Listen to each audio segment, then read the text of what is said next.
अस्सलाम वालेकुम फ्रेंड्स। पिछले वीडियोस में हमने कवर किया है हमारा इंग्लिश लिटरेचर के एमसीक्यू। मैंने सारे यूनिट इंग्लिश लिटरेचर में कंप्लीट नहीं कराए थे। सिर्फ और सिर्फ 8 यूनिट में से मैंने सिर्फ 2 यूनिट कराई थी, जिस 2 यूनिट में से इम्पोर्टेंट क्वेश्चन लेके कराए थे, जिसमें से आपके जो एग्ज़ाम में भी इंग्लिश लिटरेचर का हुआ है। एग्ज़ाम पेपर जो बना था, पेपर में से 35 प्लस क्वेश्चन उन्हीं 2 यूनिट में से जो मैंने कराए थे उनमें से पेपर फंसा है ना। कुछ यूनिट मैंने नहीं करा पाया क्योंकि टाइम की वजह से नहीं करा पाया। मेरे को भी टाइम नहीं मिल रहा था खुद पढ़ने के लिए, है ना। तो इस वजह से मैं छोड़ दिया, लेकिन अभी मैं कोशिश कर रहा हूँ कि ज़्यादा से ज़्यादा यूनिट करा सकूँ। तो वीडियो में बने रहें, मोस्ट ऑफ द क्वेश्चन इधर ही से आएंगे, मैं बता रहा हूँ, ठीक है। इंपॉर्टेंट कराऊँगा। अभी मैं करा रहा हूँ लेकिन टाइम कम बचेगा, तो इम्पोर्टेंट एक पेपर पर लिख के करा दूँगा। स्टार्ट करते हैं। पहला क्वेश्चन है, कौटिल्य को निम्न में से किस नाम से भी जाना जाता है। देखो, कौटिल्य को विष्णुगुप्त और चाणक्य दोनों नाम से जाना जाता है। आंसर हो जाएगा सी।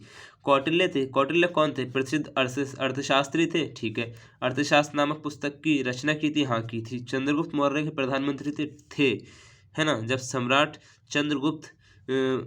चंद्रगुप्त जो है सम्राट बनता है, तो उनका जो मगध पे राज्य वो होता है, अधिकार होता है, तो उनके प्रधानमंत्री कौन होते हैं? चाणक्य। कौटिल्य, विष्णुगुप्त, ठीक है, एक ही है ये व्यक्ति। कौटिल्य ने कर से प्राप्त आय को डैश भागों में बांटा है। कितने भागों में बांटा है भाई? 3 भागों में बांटा है। कर से जितनी भी प्राप्त आय होगी ना, उसको 3 भागों में बांट देंगे। नेक्स्ट है, कौटिल्य के आर्थिक विचारों में सम्मिलित है या है। तो धन का ज़्यादा से ज़्यादा विस्तृत क्षेत्र, धन को ज़्यादा से ज़्यादा बढ़ाना, कृषि और पशुधन, यानी कि आर्थिक विचारों में क्या करा है? कृषि करना है और पशुधन करना है, यानी पशुपालन, जो मतलब कि गाय भैंस को पालना वगैरह। कल्याणकारी राज्य, है ना, मतलब कल्याण करे समाज का, वैसा राज्य होना चाहिए आर्थिक विचारों में। तो आंसर हो जाएगा ये सभी। नेक्स्ट है, अर्थशास्त्र नामक पुस्तक किसने लिखी है? कौटिल्य ने लिखी है। सम्राट चंद्रगुप्त के प्रधानमंत्री थे, कौटिल्य थे, है ना। सॉरी। किसने राज्य की तुलना एक पूर्णतः विकसित वृक्ष से की है? ये कह रहा है, किसने, जो राज्य होता है, एक देश होता है, उसकी तुलना पूर्णतः विकसित वृक्ष से की है। मतलब एक ऐसा पेड़ जो पूरी तरह से विकसित हो चुका हो, है ना, पूरी तरह से बढ़ चुका हो, तो वो किसने किए? वो है शुक्राचार्य ने। किसने की? शुक्राचार्य ने। याद करेंगे। नेक्स्ट है, कौटिल्य ने कौटिल्य ने कर की औचित्यपूर्ण दर बताई है। औचित्यपूर्ण मतलब की है उचित न्यायहित दर बताई है ना। मतलब कि जो कर होता है ना, उसको उचित कैसे करें? तो उचित न्याय दर, जैसे अभी कोई किसान है, उसने कुछ गेहूं बोया, तब उससे उसकी औचित, है ना, औचित कर कैसे ले?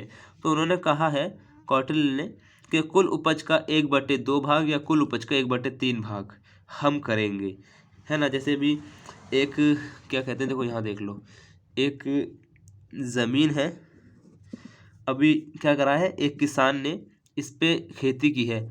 अब इसका हम उचित वो कैसे करें, एक अच्छा इसका वो कैसे करें, इसका न्याय कैसे करें, उचित न्याय कैसे करें, हित में, उनके भी हित में रहे और हमारे भी हित में रहे। तो क्या करेंगे, इसके 2 भाग कर देंगे या फिर 3 बराबर भाग कर देंगे। 3 बराबर भाग कर देंगे। देखो ये टेढ़ा हो गया, इधर इधर जाएगा ये 3 बराबर भाग करने के लिए। तो इसमें से सरकार को एक हिस्सा, सरकार का एक, किसान का एक, है ना, इसमें से या फिर 2 उसके हो जाएंगे जो किसान का होगा, और 1 हो जाएगा सरकार का। तो ऐसे करके कौटिल्य ने कहा। नेक्स्ट है, कौटिल्य के अर्थशास्त्र का रचना काल है। कौटिल्य के अर्थशास्त्र का रचना काल है 320 से 250 ईसा पूर्व, है ना। 321 में तो वो बनते ना, सम्राट चंद्रगुप्त मौर्य, मतलब सम्राट चंद्रगुप्त मगध का वो बनता है, एक कह सकते हैं सम्राट बनता है। तो फिर उसके बाद ही उन्होंने लिखना शुरू किया। कौटिल्य के अर्थशास्त्र में वर्ण है। क्या वर्ण है? आर्थिक सिद्धांतों का, शासन सिद्धांतों का, नागरिकों को के अधिकार और कर्तव्यों का, उपरोक्त सभी। देखो सभी है, इसका आंसर है उपरोक्त सभी। नेक्स्ट है, 5 क्वेश्चन और करा रहा हूँ, 15 क्वेश्चन हो जाएंगे, ये वाला चैप्टर कंप्लीट। नेक्स्ट आ जाएगा दादाभाई नौरोजी। नेक्स्ट है, निम्न में से किस व्यवसाय को कौटिल्य ने सर्वाधिक महत्व प्रदान किया है? तो देखो, कृषि को किया है। किसको? कृषि को सबसे ज़्यादा महत्व प्रदान किया है। कौटिल्य के समय में सार्वजनिक व्यय की मदद थी। सार्वजनिक व्यय थी। देखो, प्रतिरक्षा व्यय, है ना, मतलब कि अपनी रक्षा के लिए जो खर्च किए जाते थे। प्रशासनिक व्यय, है ना, जो प्रशासनिक व्यय, जो प्रशासनिक खर्च हुआ करता है। सरकारी भंडारों की सुरक्षा, अब जो सरकार है ना, सरकार में खजाने में जाने रखे रहते तो उनकी सुरक्षा के लिए उनकी सुरक्षा के जो वो खर्च होता था, तो वो सब वही था। और सार्वजनिक व्यय की मदद थी। तो ये क्या है, इन सभी। आंसर हो जाएगा डी। नेक्स्ट है, कौटिल्य के अनुसार श्रमिकों की मजदूरी देनी चाहिए जीवन निर्वाह स्तर के अनुरूप, सीमांत उत्पादकता के अनुरूप, जीवन निर्वाह स्तर से कम, इनमें से कोई नहीं। तो आंसर हो जाएगा जीवन निर्वाह स्तर के अनुरूप, मतलब जितना अब कोई बंदा मजदूरी कर रहा है तो उसको कितना देंगे। अब ऐसा तो नहीं, अगर रोटी आ रही है 4 रुपए की और तुम उसे 2 रुपए दे रहे हो तो वो तो मर जाएगा, बच्चों को क्या खिलाएगा। तो उतना दो जितना उसको ज़रूरत है, थोड़े से ज़्यादा दे दो लेकिन कम ना दो, है ना, कि उसको बेकार, मतलब कि भूखा रहने में कोई समस्या आने लगे। नेक्स्ट है, निम्न में से कौन सा कथन कौटिल्य के अनुसार सत्य है। तो ठीक है, देखो, स्त्रियों को शारीरिक श्रम नहीं करना चाहिए, ये कौटिल्य ने कहा है। उत्पादक वर्ग पर कोई कर नहीं लगना चाहिए, है ना, मतलब कि जो उत्पाद कर रहा है बंदा, गेहूं उगा रहा है, उस पर कोई कर नहीं लगना चाहिए, ये कौटिल्य ने कहा है। राजा को आर्थिक उत्पादन की गतिविधियों में भाग नहीं लेना चाहिए, आर्थिक उत्पादन की गतिविधियों में भाग नहीं लेना चाहिए। अगर राजा भाग लेगा तो फिर सरकार का नुकसान होगा ना।